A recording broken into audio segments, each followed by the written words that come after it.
حضرت عیسیٰ علیہ السلام کے نانا کا نام حضرت عمران تھا۔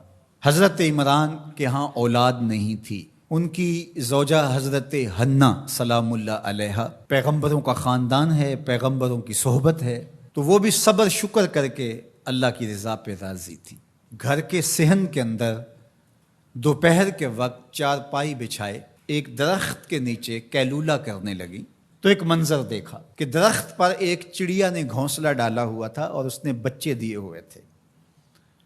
وہ کہیں سے اڑ کے جا کے دانہ اٹھا کے لاتی اور بچہ چونچ کھولتا اور ماں اس کی چونچ میں دانہ ڈال دی۔ چڑیا کے بچے کے ساتھ چڑیا کی محبت کو دیکھا تو حضرت حنہ کا دل چوٹ کھا گیا اور بارگاہ عزدی میں عرض کی، مالک تو نے جانوروں کو بھی بچے دیے ہیں اور وہ ان سے پیار کر رہے ہیں، تیرے دربار میں کیا کمی ہے اگر تو مجھے اولاد عطا کر دے۔ دل چوٹ کھا گیا، دل کی اتھاہ گہرائیوں سے دعا نکلی، عرش تک جا پہنچی۔ اللہ نے حضرت حنہ کو کرم نوازیوں سے مولا مال کر دیا۔ حضرت حنہ نے کہا، اے اللہ جو میرے بطن میں ہے میں تیرے گھر کے لیے اس کو وقف کرتی ہوں۔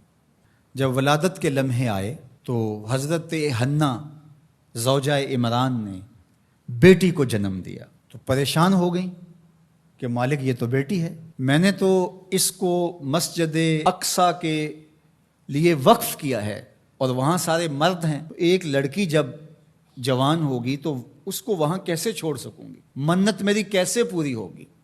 بہت پریشان ہوئی منت کی تکمیل کا سوچ کے کہ مالک یہ تو بیٹی ہے۔ آواز آئی، پریشان ہونے کی ضرورت نہیں حنہ، جو تو نے بیٹی جنم دی ہے ایسے تو بیٹے بھی نہیں ہوتے۔ اس بیٹی کا نام کیا رکھا گیا؟ مریم سلام اللہ علیہا۔ بیٹی جوان ہو گئی تو منت یاد آئی کہ اب اس کو بیت المقدس میں ہم نے وقف کرنا ہے۔ پریشانی ہوئی کہ اب 300 حجرے ہیں جن میں مرد ہی مرد ہیں، ایک تنہا عورت کیسے وہاں رہے گی؟ تو یہ سوچا کہ کوئی بوڑھا بزرگ ہو جس کی کفالت میں ان کو دیا جائے تو وہ ان کی دیکھ بھال کرے، ضروریات کو پورا کرے۔ تو بہت سارے لوگ اس سعادت کے لیے تیار ہو گئے۔ پھر قرعہ ڈالا گیا، قرعہ فال نکلا حضرت زکریہ علیہ السلام کے نام۔ اللہ کے جلیل القدر پیغمبر اور رشتے میں خالو بھی لگتے تھے، کہا یہ سعادت میرے ذمہ رہی، اور چونکہ ان کے ہاں بھی اولاد نہیں تھی انہیں کہا ٹھیک ہے ہم اسے بیٹی بنا کے اس کا خیال رکھیں گے۔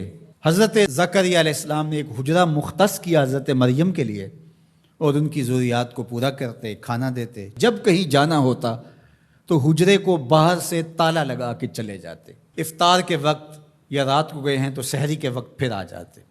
ایک دن حضرت زکریہ علیہ السلام تالا لگا کے کہیں گئے کام، واپس آتے ہوئے دیر ہو گئی اور افطار کے لمحے گزر گئے، بہت پریشان ہوئے تو خیر سامان لے کے تیزی سے پہنچے اور آ کے دروازہ کھولا، وجد عندہا رزقا، تو دیکھا بے موسم پھل پڑے ہوئے ہیں۔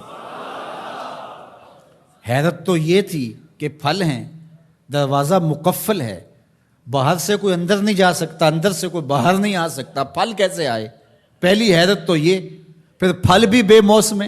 قال یا مریم ان لک ھذا، اے مریم یہ کہاں سے آئے؟ قالت ھو من عند اللہ، کہا یہ میرے اللہ کی طرف سے آئے، یہ مجھے میرے رب نے دیے ہیں۔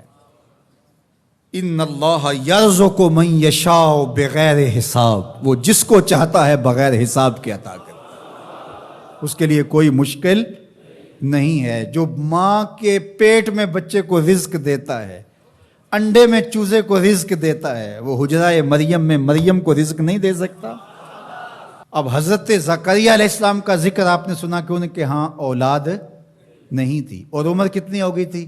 120 سال، اور آپ کی زوجہ کی عمر 100 سال ہوگی، تو اب تو امید بھی ختم ہو گئی اولاد کی۔ لیکن جب بے موسم پھل دیکھے نا تو اندر چھپی ہوئی امید کی موہوم سی جو چنگاری تھی وہ بھڑک اٹھی، اور حضرت زکریہ نے ہاتھ پھیلا لیے، ہنالک دعا زکریہ رب، مالک جب تو مریم کو بے موسم پھل دے سکتا ہے، میرے شجر عمر پر اولاد کے آنے کا موسم بیت گیا ہے، لیکن مالک کیا تو مجھے بے موسمی اولاد نہیں دے سکتا؟ حضرت زکریا وہیں کھڑے ہو کے دعا مانگنے لگے۔ معلوم ہوا جہاں رحمتیں اترتی دکھائی دیں وہاں دعا مانگی جاتی۔ ہم جب اللہ والوں کی قربت میں جا کے اللہ سے دعا مانگتے ہیں تو کچھ لوگ معترض ہوتے ہیں کہ اللہ تو ہر جگہ موجود ہے، یہاں کیوں مانگ رہے ہو؟ مسجد اقصی پاس ہے لیکن حجرہ مریم میں اللہ کا پیغمبر دعا مانگ رہا ہے، وہاں رحمت آنکھوں سے اترتے ہوئے دیکھی۔ ان رحمت اللہ قریب من المحسنین، اللہ قرآن میں فرماتا ہے میری رحمت محسنین نیکوکاروں کے نیڑے ہوتی ہے۔ اس لیے ہم اللہ والوں کے قریب جا کے اللہ سے مانگتے ہیں، مالک تیری رحمتیں یہاں برس رہی۔ ہنالک دعا زکریا ربہ، وہیں کھڑے ہو کے دعا مانگنا شروع کر دی، اللہ مجھے ستھری اولاد عطا کر دے۔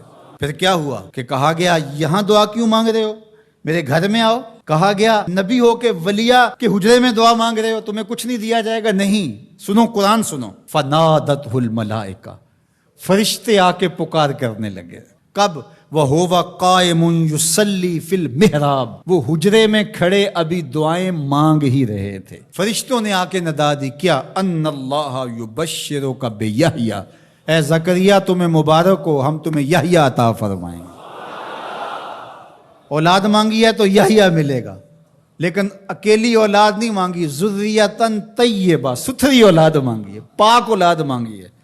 تو مصدقاً بکلمۃ من اللہ وسیداً وحصوراً ونبیاً من الصالحین، جو بیٹا دینے والے ہیں وہ کلمت اللہ کی تصدیق کرنے والا ہوگا، سردار ہوگا، عورتوں سے الگ رہنے والا ہوگا اور پیغمبر ہوگا، صالحین سے نبی ہوگا، یہ شانوں کا مالک ہوگا۔ فوراً دعا قبول ہو گئی۔ یہ ہے کرامت سیدہ مریم کے حجرے میں بے موسم پھلوں کا ملنا اور وہاں دعاؤں کا قبول ہونا۔